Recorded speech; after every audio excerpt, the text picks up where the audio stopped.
MS പൊതുവെ ചെറുപ്പക്കാരായിട്ടുള്ള സ്ത്രീകളിലാണ് കണ്ടുവരുന്നതെന്നാണ് നമ്മൾ മനസ്സിലാക്കിയത്. അപ്പോൾ അവർക്കൊരു നോർമൽ ലൈഫ്, പ്രഗ്നൻസി ഉൾപ്പെടെയുള്ള കാര്യങ്ങൾ അവർക്ക് എത്രത്തോളം പോസിബിൾ ആണ്, അതോ തീരെയും പറ്റാത്തൊരു സാഹചര്യമാണോ? ഈ MS പറയുമ്പം അത് വളരെ യങ് ഫീമെയിൽസ്, ഞാൻ പറഞ്ഞല്ലോ 18, 20, 22. ഞാൻ ഈ കഴിഞ്ഞ ദിവസം തന്നെ ഒരു എഞ്ചിനീയറിംഗ് കോളേജ് സ്റ്റുഡന്റിനെ അഡ്മിറ്റ് ചെയ്തിട്ടുണ്ടായിരുന്നു. ഇഞ്ചക്ഷൻസ് ഒക്കെ എടുക്കുന്ന MS ആണ്. അതേപോലെ തന്നെ ഇവർക്ക് അവരുടെ എല്ലാം ഏറ്റവും വലിയ കൺസേൺ ആണ്, എനിക്ക് കല്യാണം കഴിക്കാൻ പറ്റുമോ, എനിക്ക് ഫാമിലി ലൈഫ് ലീഡ് ചെയ്യാൻ പറ്റുമോ എന്നൊക്കെ ഉള്ളൂ. ഈ MS ഞാൻ പറഞ്ഞല്ലോ, അതിന്റെ ഡിസീസ് ആക്ടിവിറ്റി എന്ന് പറയും. നമ്മൾ ഡിസീസ് ആക്ടിവിറ്റി എന്ന് പറയുന്നത് നമ്മൾ രണ്ട് രീതിയിലുണ്ട്, ക്ലിനിക്കൽ ആൻഡ് റേഡിയോളജി. അതായത് ഞാൻ പറഞ്ഞ പുതിയ പുതിയ സിംറ്റംസ് വരിക, അല്ലെങ്കിൽ MRIയിൽ പുതിയ ലീഷൻസ് വരിക. ഇത് രണ്ടും വരാതെ ഒരു വർഷം ഇരിക്കുകയാണെങ്കിൽ അതിനെ നമ്മൾ no evidence of disease activity, NEDA എന്നാ പറയുന്നത്. Disease is inactive. അങ്ങനെ മൾട്ടിപ്പിൾ സ്ക്ലിറോസിസ് നമ്മൾ മെഡിസിൻസ് കൊടുത്തു കഴിഞ്ഞാൽ ഇനാക്റ്റീവ് ആവും. ഇനാക്റ്റീവ് ആയി ഒരു അഡിക്യൂറ്റ് ഡ്യൂറേഷൻ കിട്ടിക്കഴിഞ്ഞു കഴിഞ്ഞാൽ നമ്മൾക്ക് പതുക്കെ ആ മെഡിസിൻസ് നിർത്താൻ പറ്റും. ഒരു നല്ലൊരു ശതമാനം പേഷ്യൻസിനെയും നമുക്കത് നിർത്താൻ പറ്റും. അങ്ങനെയുള്ള ആൾക്കാർക്ക് അവർ മെഡിസിൻ ഒന്നും കഴിക്കുന്നില്ല, അവർക്ക് പ്രഗ്നന്റ് ആവുന്നതിനോ കുഞ്ഞുങ്ങൾ ഉണ്ടാവുന്നതിനോ ഒന്നും ഒരുപാട് പേഷ്യൻസ് ഉണ്ട്. എനിക്ക് എസ്പെഷ്യലി നമ്മൾ IT പ്രൊഫഷണൽസ് ഒരുപാട് പേർക്ക് മൾട്ടിപ്പിൾ സ്ക്ലിറോസ് ഉണ്ട്. അവരെല്ലാം നോർമലായിട്ട് ഫാമിലിയും കൺസീവ് ചെയ്യുകയും എല്ലാം ചെയ്യുന്നുണ്ട്. പക്ഷേ ഇതിനകത്തൊരു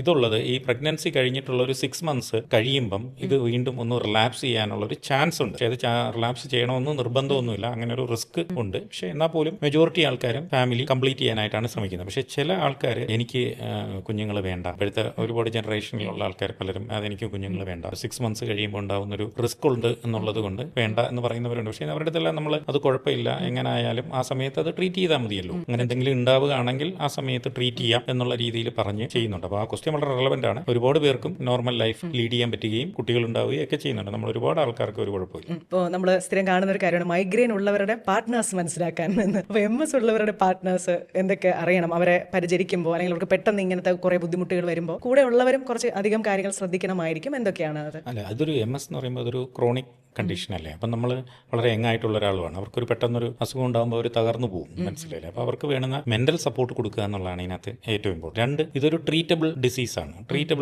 ഇതിന് മെഡിസിൻസ് അവൈലബിൾ ആണ്. പ്രോപ്പറായിട്ട് ട്രീറ്റ് ചെയ്താൽ അത് നല്ല രീതിയിൽ മാറുകയും നമ്മൾക്കൊരു നോർമൽ ലൈഫ് ലീഡ് ചെയ്യുകയും ചെയ്യാൻ പറ്റുന്ന ഒരിതാണ്. അപ്പം നമ്മളിപ്പം ഇങ്ങനെ ഒരാൾ വന്നാൽ നമ്മൾ അതിനവർക്ക് കൗൺസിലിംഗ് കൊടുക്കും. ഇവർക്ക് മാത്രമല്ല, പേഷ്യൻസിനും കൗൺസിലിംഗ് കൊടുക്കും, അവരുടെ റിലേറ്റീവ്സിനും നമ്മൾ കൗൺസിലിംഗ്. അവർ ക്ലിനിക്കൽ സൈക്കോളജിസ്റ്റ് ഉണ്ടാവും, അവർ നമ്മളുമായിട്ട് അസോസിയേറ്റ് ചെയ്തിട്ടുള്ള ആൾക്കാരുണ്ട്. അവർ ഒരുപാട് പേരെ ഇത് കാണുന്നതാണ്. അവരെപ്പോഴും ഈ പേഷ്യൻസിനും അവരുടെ ബൈസ്റ്റാൻഡേഴ്സിനും ഒക്കെ വേണ്ട കൗൺസിലിംഗും മെന്റൽ സപ്പോർട്ടും ഈ ഡിസീസ് കോഴ്സും എല്ലാം പറഞ്ഞു കൊടുക്കുകയും അതിന് വേണ്ട നിർദ്ദേശങ്ങൾ കൊടുക്കുകയും ചെയ്യും. ഭക്ഷണ നിയന്ത്രണങ്ങൾ എന്തെങ്കിലും വരുത്താറുണ്ടോ? ഇനി നമ്മൾ ഈ അസുഖങ്ങളൊന്നും ഇല്ല നമുക്ക്, പക്ഷേ ഇന്ന ഭക്ഷണങ്ങളൊക്കെ സൂക്ഷിച്ച് ഉപയോഗിക്കണം എന്ന് പറയാനാണെന്നുണ്ടെങ്കിൽ എന്തായിരിക്കും ഡോക്ടർ പറയുന്നത്? MS ഭാരവുമായിട്ട് ഡയറക്റ്റ് ബന്ധമില്ല, പക്ഷേ ഒരു ഹെൽത്തി ലൈഫ് സ്റ്റൈൽ എപ്പോഴും എല്ലാ ഓട്ടോ ഇമ്യൂൺ ഡിസീസസിനും നല്ലതാണ്. അതുകൊണ്ട് നമ്മൾ കൂടുതൽ ഫ്രൂട്ട്സും വെജിറ്റബിൾസും ഒക്കെ ചേർന്നിട്ടുള്ള മെഡിറ്ററേനിയൻ ഡയറ്റ് പോലുള്ള ഫുഡുകൾ കഴിക്കുകയാണെങ്കിൽ നല്ലതാണ്. പക്ഷേ അവർക്ക് ഇപ്പോൾ ഡയബറ്റീസ് പോലെയോ കൊളസ്ട്രോൾ പോലെയോ ആഹാരത്തിൽ യാതൊരു നിയന്ത്രണവും, എസ്പെഷ്യലി അവർ വളരെ യങ്ങായിട്ടുള്ള ആൾക്കാരാണ്, അപ്പോൾ അവർക്ക് എല്ലാവിധ ആഹാര സാധനങ്ങളും നമ്മൾക്ക് കഴിക്കുന്നതിന് യാതൊരു പ്രോബ്ലംസും ഇല്ല. കണ്ടേജിയസ് ആണോ, അത് പകരുമോ? ഇല്ല, മൾട്ടിപ്പിൾ സ്ക്ലിറോസിസ് ഒരിക്കലും ഒരു പകരുന്ന രോഗമല്ല, അതൊരു ഓട്ടോ ഇമ്മ്യൂൺ ഡിസീസ് അല്ലേ. അപ്പോൾ ഇത് ഒരു പകരുന്ന രോഗമല്ല. ഇതിനകത്ത് ഏറ്റവും ഇമ്പോർട്ടൻ്റ് ആയിട്ടുള്ളത് ഈ മൾട്ടിപ്പിൾ സ്ക്ലിറോസിസിന്റെ അവയർനെസ് എല്ലാവർക്കും വേണം. അതാണ് അതിനകത്ത് ഇമ്പോർട്ടൻ്റ്. ഞാൻ പറഞ്ഞ സെൻസറി സിംറ്റംസ്, കാഴ്ച പോവുക, അത് ഈ അവയർനെസ് വേണ്ടത് പേഷ്യൻസിന് മാത്രമല്ല, പൊതുജനങ്ങൾക്ക് മാത്രമല്ല, ഡോക്ടേഴ്സിനും വേണം. എന്ന് വെച്ചാൽ ഇപ്പം ഒരു ന്യൂറോളജിസ്റ്റിനോ അല്ലെങ്കിൽ അതേപോലുള്ള സ്പെഷ്യാലിറ്റിയിൽ വർക്ക് ചെയ്യുന്ന ആൾക്കാർക്കോ ഇതിനെക്കുറിച്ച് അറിയാൻ പറ്റും. പക്ഷേ ഒരു ഇന്റീരിയറിൽ വർക്ക് ചെയ്യുന്ന ഒരു ഡോക്ടർ മൾട്ടിപ്പിൾ സ്ക്ലിറോസിസിനെ കുറിച്ച് അറിവുണ്ടാവണമെന്ന് നിർബന്ധമില്ല. എനിക്ക് ഒരുപാട് എക്സ്പീരിയൻസസ് ഉണ്ട്, അതുകൊണ്ടാണ് ഞാൻ പറഞ്ഞു. ഇപ്പം ഒരു മെഡിക്കൽ പ്രൊഫഷണൽ തന്നെ അവർക്ക് പെട്ടെന്ന് ഒരു കാലിൽ പെരുപ്പ് പോലെ വന്നു, അപ്പം അവരവിടെ നടക്കാൻ ചെറിയൊരു ഇംബാലൻസ് പോലെയൊക്കെ തോന്നുന്നു എന്ന് പറഞ്ഞു. She was admitted in A hospital. അപ്പോൾ അവരവിടെ കൺസൾട്ട് ചെയ്തത് ഒരു ഫിസിയോതെറാപ്പിസ്റ്റിനെയാണ്. അപ്പോൾ ആ ഫിസിയോതെറാപ്പിസ്റ്റ് അവരെ അഡ്മിറ്റ് ചെയ്തിട്ട് ഫിസിയോതെറാപ്പി പോലുള്ള കാര്യങ്ങളെല്ലാം സ്റ്റാർട്ട് ചെയ്തു. പക്ഷെ അത് അവർക്ക് അറിഞ്ഞുകൂടാത്തതുകൊണ്ടാണ്, ഇങ്ങനെ ഒരു കണ്ടീഷൻ ഉണ്ട്, ഇത് മൾട്ടിപ്പിൾ സ്ക്ലിറോസിസ് ആവാം എന്നുള്ളത് അറിയാത്തത് കൊണ്ടാവാം. അപ്പം അത് കുറച്ചുകൂടി മോശമായി വരുന്ന കണ്ടു. പക്ഷെ അവരുടനെ തന്നെ അത് റെഫർ ചെയ്ത് നമ്മൾ ഉടനെ കാണുമ്പം ഇത് റെഗുലറായിട്ട് കാണുകയും ട്രീറ്റ് ചെയ്യുകയും ചെയ്യുന്നവർക്ക് ഇങ്ങനെയുള്ള സിംറ്റംസ് കണ്ടു കഴിഞ്ഞാൽ പെട്ടെന്ന് മനസ്സിലാവും. ഉടനെ തന്നെ നമ്മൾ അതിന്റെ സ്കാൻ്റെ ഇതെല്ലാം നോക്കി പ്രോപ്പറായിട്ട് ട്രീറ്റ് ചെയ്തു. അപ്പോൾ അവർ ബെറ്ററായി. പക്ഷേ she's also A health professional. അപ്പോൾ അവരുടെ ക്വസ്റ്റ്യൻ എന്ന് പറയുന്നത് എന്തുകൊണ്ട് എന്നെ അവർ ആദ്യമേ ഇത് ചെയ്തില്ല, എന്തുകൊണ്ട് ഇതൊരു അവയർനെസ് ഇല്ലായ്മയുടെ ഇതാണ് എന്നാണ് എനിക്ക് തോന്നുന്നത്. അപ്പം ഈ ഇത് വളരെ ഇമ്പോർട്ടൻ്റ് ആണ്. എല്ലാവരും ഈ മൾട്ടിപ്പിൾ സ്ക്ലിറോസിസ് എന്ന് പറയുന്ന രോഗം ഉണ്ട് എന്നുള്ളതും, അത് യൂറോപ്പിലും കാനഡയിലും മാത്രമല്ല, ഇന്ത്യയിലും കേരളത്തിലും എല്ലാം വളരെ കോമൺ ആയിട്ട് യങ് ആയിട്ടുള്ള ആൾക്കാരിൽ കാണുന്നു എന്നുള്ളതും അറിയണം. 2, ഡോക്ടേഴ്സും ഇങ്ങനെയുള്ള സിംറ്റംസ് വരികയാണെങ്കിൽ അതൊരു മൾട്ടിപ്പിൾ സ്ക്ലിറോസിസ് പോലുള്ള കണ്ടീഷൻ ആവാം എന്നുള്ളതും, അത് അതിന്റെ പ്രോപ്പറായിട്ടുള്ള ഡോക്ടേഴ്സിനെ കാണിച്ച് അതിന്റെ പ്രോപ്പർ ഇൻവെസ്റ്റിഗേഷൻ. നമ്മളിപ്പം പലപ്പോഴും കാണാറുണ്ട്, ഇത് കണക്കുള്ള ഒരു സിംറ്റംസ് വരുമ്പോൾ അവർ നേരത്തെ സൂചിപ്പിക്കില്ല, ഒരു CT സ്കാൻ എടുക്കും, CTയിൽ ഇത് കാണത്തില്ല, മനസ്സിലായില്ലേ. അപ്പോൾ അത് ഡിലേ ആവുകയാണ്. ആണ്, മനസ്സിലായില്ലേ? അല്ലെങ്കിൽ MRI അതിന്റെ കറക്റ്റ് ലൊക്കേഷനിൽ എടുത്തില്ല എന്നുണ്ടെങ്കിൽ അത് പിക്ക് ചെയ്യില്ല. അതെല്ലാം എപ്പോഴും ആ ട്രീറ്റ് ചെയ്ത് പരിചയമുള്ള ആൾക്കാർക്ക് കാണിക്കുക എന്നുള്ളതാണ് ഇമ്പോർട്ടൻസ്. ഇപ്പോൾ കൈകാലുകൾ ഇങ്ങനെ മരവിച്ചിരിക്കുന്ന ഒരു അവസ്ഥ, ഡോക്ടർ നേരത്തെ സൂചിപ്പിച്ചതുപോലെ തന്നെ ഫിസിയോതെറാപ്പി ചെയ്യാനുള്ള ഒരു ടെൻഡൻസി അല്ലെങ്കിൽ പിഴിച്ചിലേക്ക് അതേപോലുള്ള ആൾട്ടർനേറ്റീവ് മെഡിസിൻസിലൊക്കെ ഓക്കെ ആവില്ല അല്ലെ? ഒരിക്കലും ആവില്ല, അത് മോശമാവും. ഇതെന്ന് വെച്ചാൽ അവർ പോയി തടവുക തിരുമുക ഒന്നും മോശമാണെന്നല്ല, പക്ഷെ അതെല്ലാം അസുഖം ഇന്നതാണെന്ന് മനസ്സിലാക്കി അതിന്റെ പ്രോപ്പർ ട്രീറ്റ്മെന്റ് എടുത്തതിന് ശേഷം ചെയ്യുന്നെങ്കിൽ വളരെ പ്രയോജനപ്പെടും. IT പ്രൊഫഷണൽസ് ഒക്കെ സ്ഥിരം പറയുന്ന ഒരു കാര്യമാണ്, അവർക്ക് കഴുത്ത് വേദനയുണ്ട്, കാലിനൊരു പെരുപ്പ്, നട്ടല് ഇങ്ങനെ ലോക്കായിരിക്കുന്നത് പോലെയുള്ള ഒരു അവസ്ഥ. പൊതുവേ നമ്മൾ ഉഴിച്ചിലേക്കും പിഴിച്ചിലേക്കും ഒക്കെ ആയിരിക്കും പോകുന്നത്. അത് MS ആകാനുള്ള സാധ്യത എത്രത്തോളം ഉണ്ട്? വളരെ ഇമ്പോർട്ടൻ്റ് ആയിട്ടുള്ള ക്വസ്റ്റ്യനാണ്. ഇപ്പോൾ എന്ന് വെച്ചാൽ ഈ IT പ്രൊഫഷണൽസ് ഒക്കെ എന്ന് വെച്ചാൽ ഒരുപാട് സമയം ഇരുന്ന് സിസ്റ്റത്തിന്റെ ഫ്രണ്ടിൽ വർക്ക് ചെയ്യുന്ന ആൾക്കാർ, അവർക്ക് ഈ സൂചിപ്പിച്ച പോലെ തന്നെ നടുവേദന, കഴുത്തുവേദന പോലുള്ള symptoms, cervical, lumbar disc diseases ഒക്കെ ഉണ്ടാവാം. അപ്പോൾ അവരുടെ എല്ലാവരുടെയും കൺസെപ്റ്റിലും അങ്ങനെ തന്നെയാണ്. ഞാൻ പലപ്പോഴും കണ്ടിട്ടുണ്ട് ഇങ്ങനെയുള്ളവർ വന്നിട്ട് ഡോക്ടറെ അത് എൻ്റെ കഴുത്തിലെ ഡിസ്കിന്റെ പ്രോബ്ലം ആണ് എന്നുള്ള രീതിയിൽ പറയും. ഈ അങ്ങനെയുള്ള സിംറ്റംസ് കയ്യിലിപ്പോൾ പെരുപ്പ്, അല്ലെങ്കിൽ കൈക്കൊരു വിലക്കുറവ്, അല്ലെങ്കിൽ കാലിൽ പെരുപ്പ്, ഞാൻ ഈ പറഞ്ഞ കണക്കുള്ള സിംറ്റംസ് ഒക്കെ ആണെങ്കിൽ അത് പ്രോപ്പറായിട്ട് ഇൻവെസ്റ്റിഗേറ്റ് ചെയ്യണം. നമ്മൾ ഇന്നതാണെന്ന് അതങ്ങ് അട്രിബ്യൂട്ട് ചെയ്തിട്ട് തടവാനും ഒക്കെ പോകുന്നതിനെക്കാട്ടിയും അതൊരു കറക്റ്റ് പ്രോപ്പറായിട്ട് ഇൻവെസ്റ്റിഗേറ്റ് ചെയ്യണം. ഇൻവെസ്റ്റിഗേറ്റ് ചെയ്തില്ലെങ്കിൽ ഞാൻ ഈ സൂചിപ്പിച്ച കണക്കുള്ള മൾട്ടിപ്പിൾ സ്ക്ലെറോസിസ് പോലുള്ള കണ്ടീഷൻസ് മിസ്സാവും. കാര്യം വെച്ചാൽ ഈ IT പ്രൊഫഷണൽസ് എന്നൊക്കെ പറയുമ്പോൾ they are all very young ആയിട്ടുള്ള ആൾക്കാരാണ്. യങ് ആയിട്ടുള്ള ഫീമെയിൽസ് ഒരുപാട് വർക്ക് ചെയ്യുന്ന ഒരു സെഗ്മെന്റ് ആണ് IT സെക്ടർ എന്ന് പറയുന്നത്. അപ്പോൾ അവർക്കെല്ലാം they are all high risk of ഇതേ കണക്കുള്ള ഓട്ടോ ഇമ്മ്യൂൺ ഡിസീസസിന്റെ റിസ്ക് ഉള്ള ആൾക്കാരാണ്. അപ്പം നമ്മൾ ഈ കൈപെരുപ്പോ അല്ലെങ്കിൽ കഴുത്ത് പെരുപ്പോ അല്ലെങ്കിൽ കാല് പെരുപ്പോ പോലുള്ള സിംറ്റംസ് ഒക്കെ വരുമ്പം അത് ജസ്റ്റ് മസ്കുലോസ്കെലട്ടൽ പെയിൻ ആണെന്ന് ലേബൽ ചെയ്യാതെ പ്രോപ്പറായിട്ട് ഇൻവെസ്റ്റിഗേറ്റ് ചെയ്യണം, അല്ലെങ്കിൽ താമസിച്ചു പോകും. നമ്മളത് മിസ് ചെയ്ത് പോകാനുള്ളൊരു സാധ്യത വളരെ കൂടുതലാണ്. MS എത്ര കാലം നമ്മൾ ചികിത്സിക്കേണ്ടി വരും? ഒരു അസുഖം വന്നു, അതിന്റെ കുറെ പ്രസന്റേഷൻ ഒക്കെ നമ്മുടെ ശരീരത്തിലുണ്ട്. അപ്പോൾ നമ്മൾ എത്ര കാലം ചെയ്ത് കഴിഞ്ഞാൽ ഇതിൽ നിന്നൊരു മോചനം നമുക്ക് സാധ്യമാണ്? ഞാൻ ഈ നേരത്തെ സൂചിപ്പിച്ച പോലെ തന്നെ ഡിസീസ് ആക്ടിവിറ്റി എന്ന് പറഞ്ഞു, അതായത് clinical and radiological disease activity. അപ്പം ഈ ഡിസീസ് കംപ്ലീറ്റ്ലി ഇനാക്റ്റീവ് ആയിട്ട് നമ്മളൊരു 3 to 5 ഇയർ കിട്ടുകയാണെങ്കിൽ നമ്മൾ മെഡിസിൻസ് ടേപ്പർ ഓഫ് ചെയ്യുകയോ നിർത്തുകയോ ഒക്കെ ചെയ്ത് നോക്കും. അത് ഇൻഡിവിജ്വലൈസ്ഡ് ആണ്. ചില പേഷ്യൻസ് ഇപ്പം നമ്മൾ കാണുന്ന ആദ്യത്തെ പേഷ്യന്റിന് ലീഷൻ ലോഡ് വളരെ കുറവാണ്, and they are maintaining with tablet forms of medications ആണെങ്കിൽ അത് വലിയ കുഴപ്പമില്ല. അതൊരു 3 ഇയർ മുതൽ 4 ഇയർ ഒക്കെ കഴിയുമ്പോൾ തന്നെ നമുക്ക് മെഡിസിൻസ് വേണമെങ്കിൽ ഫോളോ അപ്പിൽ സ്റ്റോപ്പ് ചെയ്തിട്ട് ഫോളോ അപ്പിൽ കീപ്പ് ചെയ്താൽ മതിയാവും. പക്ഷെ ഭയങ്കര ലീഷൻ ലോഡ്, റിപ്പീറ്റഡ് ലീഷൻസ്, അല്ലെങ്കിൽ പ്രോഗ്രസീവ് ആയിട്ട് വരുന്ന ഡിസീസ്, ഇങ്ങനെയുള്ളവർക്കൊക്കെ ഒരുപാട് വർഷങ്ങളോളം മെഡിസിൻസ് കഴിക്കേണ്ടി വരും. പക്ഷേ എന്നാൽ പോലും നമ്മൾ ഈ ഒരു ഏജ്, ഞാൻ പറഞ്ഞല്ലോ, അറൗണ്ട് ഒരു ഏജ് ഗ്രൂപ്പ് അങ്ങോട്ട് പോകുന്തോറും ഡിസീസ് ആക്ടിവിറ്റി ഈ എല്ലാ പേഷ്യൻസിനും കുറഞ്ഞു വരും. ഈ 50 വയസ്സൊക്കെ കഴിഞ്ഞു കഴിഞ്ഞാൽ പിന്നെ മൾട്ടിപ്പിൾ സ്ക്ലിറോസിസ് പ്രോഗ്രസ് ചെയ്ത് വരാനുള്ള സാധ്യത റിലേറ്റീവ്ലി കുറവാണ്. എന്ന് പറഞ്ഞാൽ 50 വയസ്സ് കഴിഞ്ഞ് വരില്ല എന്നല്ല, പക്ഷേ ഡിസീസ് ആക്റ്റീവ് ആവാനുള്ള ചാൻസ് കുറവാണ്. അപ്പം നോർമലി നമ്മൾക്കൊരു മിനിമം 3 to 5 ഇയർ മെഡിക്കേഷൻസ് എന്തായാലും എല്ലാവർക്കും വേണ്ടി വരും. പിന്നെ അത് എത്ര നാൾ വീണ്ടും കണ്ടിന്യൂ ചെയ്യണോ വേണ്ടേ എന്നുള്ളത് ഈ ഡിസീസ് കോഴ്സ് അനുസരിച്ച്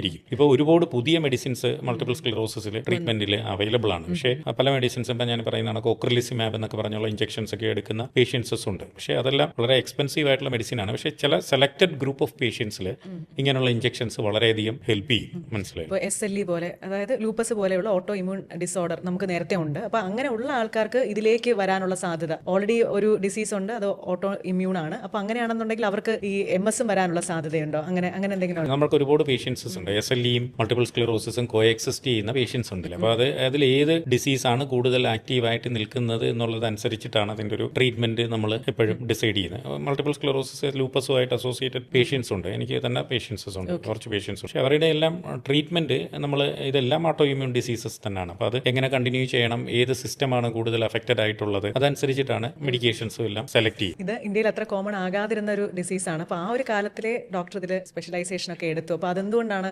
ഒത്തിരി പേർക്ക് ഉണ്ട് എന്നുള്ളത് മനസ്സിലാക്കിയിട്ടാണോ? അല്ല, എന്ന് വെച്ചാൽ മൾട്ടിപ്പിൾ സ്ക്ലിറോസിസ് ഒരു ട്രീറ്റ് ചെയ്യുന്ന ഡോക്ടർമാർ വളരെ കുറവായിരുന്നു. എനിക്കൊരു ഇൻട്രസ്റ്റ് ഉള്ളത് കൊണ്ട് മൾട്ടിപ്പിൾ സ്ക്ലിറോസിസ് സെലക്ട് ചെയ്ത് അതിനകത്ത് കൂടുതൽ കോൺസെൻട്രേറ്റ് ചെയ്യുകയും പഠിക്കുകയും അതിനെക്കുറിച്ച് ട്രീറ്റ് ചെയ്യുകയും എല്ലാം ചെയ്യുന്നു എന്നുള്ളതേ ഉള്ളൂ. അപ്പം നമ്മൾ അങ്ങനെ ഒരു ക്ലിനിക്കും സ്റ്റാർട്ട് ചെയ്തു. അപ്പം ഒരുപാട് പേഷ്യൻസസ് വരുന്നുണ്ട്. അപ്പം പല സ്ഥലത്തു നിന്നുള്ളവർ വന്ന് കാണാറുണ്ട്. അപ്പം ഇവരെല്ലാം കണക്റ്റഡും ഒക്കെ ആയിരിക്കും. കുറേ പേരെല്ലാം അവർക്കെല്ലാം കണക്റ്റഡ് കമ്മ്യൂണിറ്റീസ് പോലൊക്കെ ഉണ്ട്. അപ്പോൾ അത് വഴിയെല്ലാം ഒരുപാട് ആൾക്കാരെ നമ്മൾ കാണുന്നുണ്ട്. അപ്പം മൾട്ടിപ്പിൾ സ്ക്ലിറോസിന്റെ എനിക്ക് പറയാനുള്ളത് അതൊരു പ്രോപ്പറായിട്ട് ട്രീറ്റ് ചെയ്യേണ്ട ഒരു ഡിസീസാണ്. It has to be treated properly, then you can life a near normal life. വെറുതെ എൻ്റെ ഒരു ക്യൂരിയോസിറ്റിയിൽ ചോദിക്കുന്നതാണ്, കേരളത്തിലെ ഏറ്റവും കൂടുതൽ MS റിപ്പോർട്ട് ചെയ്തിരിക്കുന്നത്, അല്ലെങ്കിൽ ഡോക്ടർക്ക് ഏറ്റവും കൂടുതൽ പേഷ്യൻസ് വന്നിട്ടുള്ളത് ഏത് ജില്ലയിലാണ്?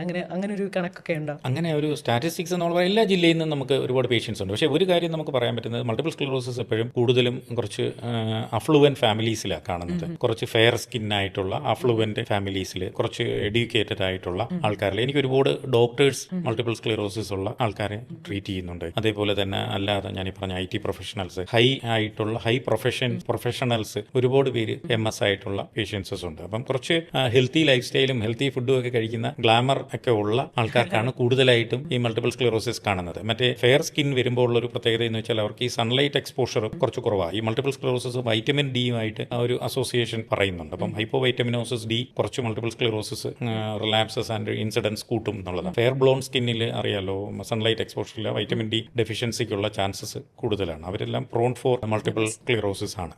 എനിക്ക് ഇപ്പോൾ സംശയമുണ്ട്, എനിക്ക് മൾട്ടിപ്പിൾ സ്ക്ലീറോസിസ് ആണോ എന്നുള്ളത്. ലക്ഷണങ്ങളിലൂടെ അതെങ്ങനെ ഉറപ്പിക്കാൻ പറ്റും? ഈ മൾട്ടിപ്പിൾ സ്ക്ലെറോസിന് പ്രധാനമായിട്ടും 4 ടൈപ്പ് ഓഫ് ലക്ഷണങ്ങളാണ് വരുന്നത്. ഏറ്റവും കോമൺ ആയിട്ട് പെട്ടെന്ന് യങ് ആയിട്ടുള്ള ഒരു ഫീമെയിൽ അല്ലെങ്കിൽ മെയിലിന് കണ്ണിന്റെ കാഴ്ചശക്തി നഷ്ടപ്പെടുക, ഓപ്റ്റിക് ന്യൂറൈറ്റിസ്. ഇതാണ് ഒന്നാമത്തെ പ്രധാന ലക്ഷണം. രണ്ടാമത്തെ പ്രധാന ലക്ഷണം എന്ന് പറഞ്ഞാൽ നമ്മുടെ ബ്രെയിൻ സ്റ്റെമ്മിന് എന്തെങ്കിലും ഡാമേജ് വരുമ്പോൾ പെട്ടെന്ന് രണ്ടായിട്ട് കാണുക, വസ്തുക്കളെല്ലാം രണ്ടായിട്ട് കാണുക, അല്ലെങ്കിൽ മുഖത്തിന്റെ ഒരു സൈഡ് ഇലക്ട്രിക് ഷോക്ക് അടിക്കുന്ന കണക്കുള്ള പെയിൻ. ഇത് വരികയാണെങ്കിൽ മൾട്ടിപ്പിൾ സ്ക്ലെറോസിന്റെ സിംറ്റം ആവാനുള്ള ചാൻസ് ഉണ്ട്. അതേപോലെ തന്നെ സെറിബെല്ലാർ ലീഷൻ, തലച്ചോറിലെ ബാലൻസിനെ കൺട്രോൾ ചെയ്യുന്ന ഏരിയ. അപ്പോൾ അവിടെ ഡാമേജ് ഉണ്ടായാൽ നമ്മൾ നടക്കുമ്പം ആടി പോവുക, സംസാരത്തിന്റെ കുഴച്ചിൽ, ഇങ്ങനെയുള്ള സിംറ്റംസ് വരികയാണെങ്കിൽ അത് മൾട്ടിപ്പിൾ സ്ക്ലെറോസിന്റെ സിംറ്റംസ് ആവാം. അതേപോലെ തന്നെ സ്പൈനൽ കോഡിൽ ഡാമേജ് വന്നാൽ നമുക്ക് കഴുത്തിന് താഴെ കൈകാലുകൾ സ്തംഭിച്ചു പോവുക, അല്ലെങ്കിൽ അരയ്ക്ക് താഴെ കൈകാലുകൾ സ്തംഭിച്ചു പോവുക, അല്ലെങ്കിൽ കൈക്കും കാലിനും മരവിപ്പ് പോലുള്ള സിംറ്റംസ്, ഇങ്ങനെയുള്ള സിംറ്റംസ് ഉണ്ടായാൽ അത് സ്പൈനൽ കോഡിനെ ഇൻവോൾവ് ചെയ്യുന്ന മൾട്ടിപ്പിൾ സ്ക്ലെറോസിസ് ആവാനുള്ള സാധ്യതയും. സ്ട്രോക്കിന്റെ സെയിം സിംറ്റംസ് ആണ് അല്ലെങ്കിൽ ഇതാണോ അത് എന്ന് തോന്നിപ്പിക്കുന്ന തരത്തിലാണ് MS-ന്റെ ലക്ഷണങ്ങളും വരുന്നത്. ഒരു പരിധിവരെ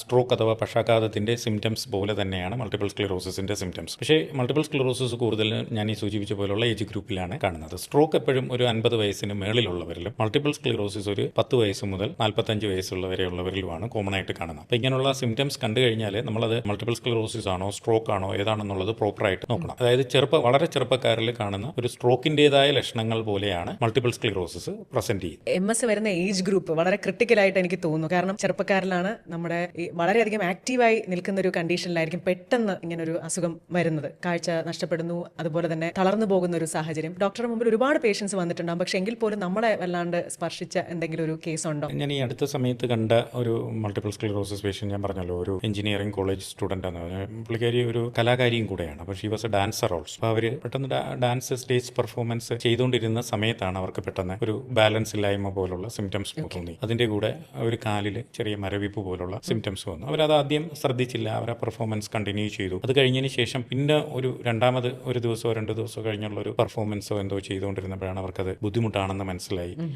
അവരൊരു ഡോക്ടറെ കണ്ട്, ഡോക്ടറാണ് എൻ്റെ അടുത്ത് ആ പേഷ്യൻറ്റിനെ അയച്ചത്. അവർ ഒരു ഡയഗ്നോസിസ് ആയിട്ടില്ല, അവർ ജസ്റ്റ് ഇങ്ങനെയുള്ള ഒരു സിംറ്റംസ് എന്നുള്ള രീതിയിൽ ഒരു ന്യൂറോളജിസ്റ്റിൻ്റെ അടുത്ത് റെഫർ ചെയ്ത് വന്നത്. അപ്പം അവരോട് ചോദിക്കുമ്പം അവർക്ക് നടക്കാൻ നല്ല ബാലൻസ് ഇല്ലായ്മയുണ്ട്, നിന്ന് കഴിഞ്ഞാൽ തന്നെ അവർ ആടി പോകും. അത് ഭയങ്കര നമുക്ക് മനസ്സിലാക്കാൻ പറ്റുന്ന ഒരു അവസ്ഥയാണത്. ഒരു നല്ല ഒരു യങ് ആയിട്ടുള്ളൊരു professional dancer, engineering college student, she may be around ഒരു 20 ഇയർ ഓൾഡ് ഉണ്ട്. മനസ്സിലായി. പെട്ടെന്ന് നടക്കാൻ പറ്റാത്തൊരവസ്ഥ വരുമ്പോൾ ഉണ്ടാകുന്ന ഒരു സിറ്റുവേഷൻ, ആ കുട്ടി പൊട്ടിക്കരയുന്ന ഒരവസ്ഥയിലാണ് നമ്മുടെ അടുത്ത് എത്തിയത്. അപ്പം നമ്മളത് ഇൻവെസ്റ്റിഗേറ്റ് ചെയ്യുമ്പം സ്പൈനൽ കോഡിൽ ലീഷൻ ഉണ്ട്, മൾട്ടിപ്പിൾ സ്ക്ലെറോസിന്റെ പ്ലാക്കാണ്, ബ്രെയിനിൽ മുമ്പ് വന്ന ലീഷൻസസ് ഉണ്ട്. അപ്പം നമ്മളിത് അവരുടെ അടുത്ത് പറയുമ്പോൾ ഉള്ളൊരവസ്ഥ, ഒരേ ഒരു മകളാണ്, നല്ല അഫ്ലുവൻ്റ് ആയിട്ടുള്ള പേരൻസ്. അപ്പോൾ അവരെ നമ്മൾ റൂമിൽ വിളിച്ചിരുത്തി MRI കാണിക്കുകയും ഇതിൻ്റെ കാര്യങ്ങൾ പറയുകയൊക്കെ ചെയ്യുമ്പോഴുള്ള കുട്ടി പൊട്ടിക്കരയുന്ന ഒരവസ്ഥ. അത് കഴിഞ്ഞാൽ നമ്മൾ കാര്യങ്ങൾ പറഞ്ഞ് മനസ്സിലാക്കുന്നു, ഇതൊരു ഓട്ടോ ഇമ്മ്യൂൺ ഡിസീസാണ്, ഇത് നമുക്ക് ചികിത്സിച്ച് മാറ്റാം. അപ്പോൾ ആ കുട്ടിയുടെ ചോദ്യം, എനിക്കിനി എന്തെങ്കിലും ഡാൻസ് ചെയ്യാൻ പറ്റുമോ, എനിക്കൊരു സ്റ്റേജ് പെർഫോമൻസിന് ചെയ്യാൻ പറ്റുമോ എന്നുള്ളതാണ്. ഞാനിനി ജീവിച്ചിരിക്കുമോ എന്നല്ല ആ കുട്ടി ചോദിച്ചത്. അതൊക്കെ വളരെ ടച്ചിങ് ആയിട്ടുള്ള ഒരു ആർട്ടിസ്റ്റിന്റെ മനസ്സിൽ നിന്ന് വരുന്നൊരു ക്വസ്റ്റ്യൻ ആണ്. പക്ഷേ അത് ട്രീറ്റ് ചെയ്തു, ആ കുട്ടി നന്നായിട്ട് റിക്കവർ ചെയ്തു, കംപ്ലീറ്റ്ലി റിക്കവർ ചെയ്തു. And she's on medication. പക്ഷേ സ്റ്റേജ് പെർഫോമൻസ് ഇപ്പം നന്നായിട്ട് ചെയ്യുന്നുണ്ട്. അത് കഴിഞ്ഞതിന് ശേഷം ആ കുട്ടി സ്റ്റേജ് പെർഫോമൻസിന് കഴിഞ്ഞിട്ടുള്ള ഒരു ഗിഫ്റ്റും ഒക്കെ ആയിട്ട് നമ്മളെ കാണാൻ വന്നു. അങ്ങനെയുള്ള സാധനങ്ങളെല്ലാം ഭയങ്കര ടച്ചിങ് ആയിട്ടുള്ള എക്സ്പീരിയൻസസ് അല്ലേ. നമുക്ക് ഒരാളെ ഹെൽപ്പ് ചെയ്യാൻ പറ്റുന്നു, അവരുടെ നോർമൽ ലൈഫിലേക്ക് അവരെ തിരിച്ചു കൊണ്ടുപോകാൻ പറ്റുന്നു എന്ന് പറയുന്നത് വളരെ ടച്ചിങ് ആയിട്ടുള്ള ഒരു എക്സ്പീരിയൻസ് ആയിട്ടാണ് എനിക്ക് തോന്നുന്നത്. ഇതേപോലെ ഒരുപാട് പേരുണ്ട് കേട്ടോ. ഇത് ഞാൻ ഈ അടുത്ത കാലത്ത് കണ്ട ഒരു യങ് ഫീമെയിൽ ആർട്ടിസ്റ്റ് ആയതുകൊണ്ട് ഞാനത് ഇവിടെ പറഞ്ഞു എന്നുള്ളതേ ഉള്ളൂ. ഈ MS-ന് കുറച്ച് വിയേർഡ് ആയിട്ടുള്ള സിംറ്റംസ് ഉണ്ട് എന്ന് ഞാനിങ്ങനെ നോക്കിയപ്പോൾ മനസ്സിലായി. അതിൽ മൂഡ് സ്വിങ്സും പെടുന്നുണ്ട്. അപ്പോൾ മൂഡ് സ്വിങ്സ് ഉള്ള ആൾക്കാർക്ക് MS വരാനുള്ള സാധ്യതയുണ്ടോ, അതോ ഇതിന്റെ ഭാഗമായിട്ട് വരുന്ന മൂഡ് സ്വിങ്സ് ആണോ? തിരിച്ചാണ്. മൾട്ടിപ്പിൾ സ്ക്ലെറോസിസ് ഉള്ള ആൾക്കാർക്ക് മൂഡ് ഡിസോർഡേഴ്സ് ഉണ്ടാവാനുള്ള ചാൻസ് വളരെ കൂടുതലാണ്. Around 25 to 30% of multiple sclerosis പേഷ്യൻസിന് മൂഡ് സിംറ്റംസ് വരും. മൂഡ് സിംറ്റംസ് എന്ന് പറഞ്ഞാൽ അത് ആങ്സൈറ്റി ആവാം, ഡിപ്രഷൻ ആവാം, മിക്സഡ് ആങ്സൈറ്റി വിത്ത് ഡിപ്രസീവ് സിംറ്റംസ് ആവാം. അപ്പം നമ്മൾ അത് എങ്ങനെയാണെന്ന് പറഞ്ഞാൽ ഈ മൾട്ടിപ്പിൾ സ്ക്ലെറോസിസ് ആദ്യത്തെ അറ്റാക്ക് കഴിയുമ്പം പേഷ്യൻസ് വീണ്ടും അതേ സിംറ്റംസുമായിട്ട് തിരിച്ചു വരും, ഇടയ്ക്കിടയ്ക്ക് തിരിച്ചു വരും. സാറേ ഇത് കണക്കാണ്, എനിക്ക് വീണ്ടും കാല് പെരുക്കുന്നു. അത് ആങ്സൈറ്റിയാണ്. പക്ഷേ നമ്മളത് ചിലർക്ക് നമ്മൾ സ്കാൻ എടുത്ത് നോക്കേണ്ടി വരും. ചില ആൾക്കാർക്ക് നമ്മളത് ക്ലിനിക്കലി പരിശോധിക്കുമ്പോൾ നമുക്ക് മനസ്സിലാവും. പരിശോധിക്കുമ്പോൾ പുതുതായിട്ട് ന്യൂറോളജിക്കൽ ഡെഫിസിറ്റ്സ് ഒന്നും ഇല്ലെങ്കിൽ അതൊരു മനസ്സ് റിലേറ്റഡ് സിംറ്റംസ് ആണ്. അപ്പോൾ അതിനകത്ത് ഈ മൾട്ടിപ്പിൾ സ്ക്ലറോസിസിന്റെ റിലാപ്സ് എന്ന് പറയുമ്പോൾ അതിനകത്ത് ഏറ്റവും ഇമ്പോർട്ടൻ്റ് ആയിട്ടുള്ള അതൊരു ട്രൂ റിലാപ്സ് ആണോ സ്യൂഡോ റിലാപ്സ് ആണോ എന്നറിയണം. നമ്മൾ അതിനെ സ്യൂഡോ റിലാപ്സ് എന്ന് പറയുന്നത്. സ്യൂഡോ റിലാപ്സ് എന്ന് പറഞ്ഞാൽ ഈ ടെൻഷൻ, ആങ്സൈറ്റി ഇതിന്റെയൊക്കെ പാർട്ടായിട്ട് ആ സിംറ്റംസ് ആയിട്ട് വരുന്നതിനെയാണ് സ്യൂഡോ റിലാപ്സ് എന്ന് പറയുന്നത്. അതേപോലെ തന്നെ നമ്മൾ ഈ മൾട്ടിപ്പിൾ സ്ക്ലറോസിന് ഒരു പ്രത്യേകതയുണ്ട്. ടെമ്പറേച്ചർ കൂടി കഴിഞ്ഞാൽ ആ സിംറ്റംസ് റിക്കർ ചെയ്യും. ഹോട്ട് ക്ലൈമറ്റ്സിൽ ആ ടെമ്പറേച്ചർ കൂടും. മൗത്ത് ഓഫ് ഫിനോമിനോൺ എന്നാണ് പറയുന്നത്. അപ്പോൾ അങ്ങനെ നമ്മൾ ചൂടുവെള്ളത്തിൽ കുളിക്കുമ്പോൾ പഴയ പെരുക്കുന്ന പോലുള്ള സിംറ്റംസ് വരാം. ഇതെല്ലാം സ്യൂഡോ റിലാപ്സസ് ആണ്, ഈ മനസ്സിന്റെ ടെൻഷന്റെ പാർട്ടായിട്ട്. ഇപ്പോൾ മൾട്ടിപ്പിൾ സ്ക്ലറോസിസിൽ എപ്പോഴും മിസ് ചെയ്ത് പോകുന്ന ഒരു പാർട്ടായിട്ട് എനിക്ക് തോന്നിയിട്ടുള്ളത് ആ മൂഡ് സിംറ്റംസ് നമ്മൾ അഡ്രസ് ചെയ്യണം. അഡ്രസ് ചെയ്തില്ലെങ്കിൽ ഇവരെപ്പോഴും സിംറ്റംസ് പറഞ്ഞുകൊണ്ടേയിരിക്കും. അവർ കംഫർട്ടബിൾ ഒരിക്കലും ആവില്ല. അതേപോലെ തന്നെ ഫറ്റീഗ്, ഭയങ്കരമായ ക്ഷീണം ഈ MS ഉള്ള പേഷ്യൻസിന്റെ അസോസിയേറ്റഡ് ആയിട്ട് വരും. അതെല്ലാം അസോസിയേറ്റഡ് സിംറ്റംസ് ആണ്, പറഞ്ഞതുപോലെയുള്ള associated symptoms of multiple sclerosis ആണ്. അപ്പോൾ അത് നമ്മൾ പ്രോപ്പറായിട്ട് ഐഡന്റിഫൈ ചെയ്തിട്ട് അതിന് വേണ്ട ട്രീറ്റ്മെന്റോ കൗൺസിലിങ്ങോ എന്താണോ വേണ്ടത് അത് പ്രോപ്പറായിട്ട് ചെയ്യേണ്ട വളരെ അത്യാവശ്യം. സ്ട്രെസ് കൂടുമ്പം MS വരാനുള്ള സാധ്യത കൂടുതലാണ് എന്ന് കേട്ടിട്ടുണ്ട്. ഈ സ്ട്രെസ് മാനേജ്മെന്റ് ഒക്കെ ഇന്ന് ഒരുപാട് പേര് സ്ട്രഗിൾ ചെയ്യുന്ന കാര്യമാണ്. ഇപ്പോൾ എന്നോടൊക്കെ എൻ്റെ ഹസ്ബൻഡ് പറയും, കല്യാണം കഴിച്ച കാലം മുതലേ മൂഡ് സ്വിങ്സ് ആണ്, പോസ്റ്റ്മോർട്ടം ഡിപ്രഷനിൽ അന്നേ തുടങ്ങിയ മൂഡ് സ്വിംഗ് ആണെന്ന് പറയും. അപ്പോൾ എല്ലാവർക്കും ഈ ഇമോഷണൽ ഇംബാലൻസ് മിക്ക ആൾക്കാരും എക്സ്പീരിയൻസ് ചെയ്യുന്ന ഒരു കാര്യമാണ്. അപ്പോൾ ഇത് പ്രോപ്പറായിട്ട് മാനേജ് ചെയ്യേണ്ടത് എത്രത്തോളം ആവശ്യമാണ് ഈ അസുഖത്തിന് മാത്രമല്ല മൊത്തത്തിൽ? മാനസികാരോഗ്യം വളരെ ഇമ്പോർട്ടൻ്റ് ആണ്. ശാരീരിക ആരോഗ്യം പോലെ തന്നെ ഏറ്റവും ഇമ്പോർട്ടൻ്റ് ആണല്ലോ മാനസികാരോഗ്യം. ഒരു ഹെൽത്തി മൈൻഡിനെ ഹെൽത്തി ബോഡി എന്ന് പറയുന്ന പോലെ ഇത് മ്യൂച്വലി ഒരേപോലെ സപ്പോർട്ട് ചെയ്യുന്ന സാധനമാണ്. അപ്പം മാനസികാരോഗ്യം വളരെ ഇമ്പോർട്ടൻ്റ് ആണ്. നമ്മളെ ഇപ്പോഴത്തെ ഒരു സ്ട്രെസ്ഫുൾ സിറ്റുവേഷൻ, ലൈഫ് സ്റ്റൈലിൽ എല്ലാം സ്ട്രെസ് MS കണക്ട് ആണ്. MS ഉള്ളൊരു പേഷ്യൻറ്റിന് സ്ട്രെസ്സസ് എപ്പോഴും അതിൻ്റെ സിംറ്റംസ് മോശമാണ്. അങ്ങനെയാണ് എൻ്റെ ഒരു അസോസിയേഷൻ. ഞാൻ നേരത്തെ സൂചിപ്പിച്ചല്ലോ, MS is associated with stress. അപ്പോൾ ആ സ്ട്രെസ് വരുമ്പോൾ മൾട്ടിപ്പിൾ സ്ക്ലറോസിസിൻ്റെ സിംറ്റംസ് മോശമാണ്. അപ്പോൾ അതുകൊണ്ട് രണ്ടും പ്രോപ്പർലി അഡ്രസ് ചെയ്യണം എന്നുള്ളതാണ് ഏറ്റവും ഇമ്പോർട്ടൻ്റ്. 15 വർഷമായിട്ട് മൾട്ടിപ്പിൾ സ്ക്ലീറോസിസിൻ്റെ ക്ലിനിക്ക് നമ്മുടെ കിംസ് ഹോസ്പിറ്റലിൽ കണ്ടക്ട് ചെയ്ത് വരികയാണ്. അപ്പോൾ ഇത്രയധികം ചോദ്യങ്ങൾക്ക് ഉത്തരം പറഞ്ഞ് ഒരുപാട് സംശയങ്ങൾ മാറ്റി. അപ്പോൾ നിങ്ങൾക്കും ഇതുമായിട്ട് ബന്ധപ്പെട്ട സംശയങ്ങൾ ചോദിക്കണമെങ്കിലോ ചികിത്സ തേടണമെങ്കിലോ തീർച്ചയായും കിംസ് ഹോസ്പിറ്റലുമായിട്ടും ഡോക്ടറുമായിട്ടും ബന്ധപ്പെടാവുന്നതാണ്. Thank you so much doctor. Thank you.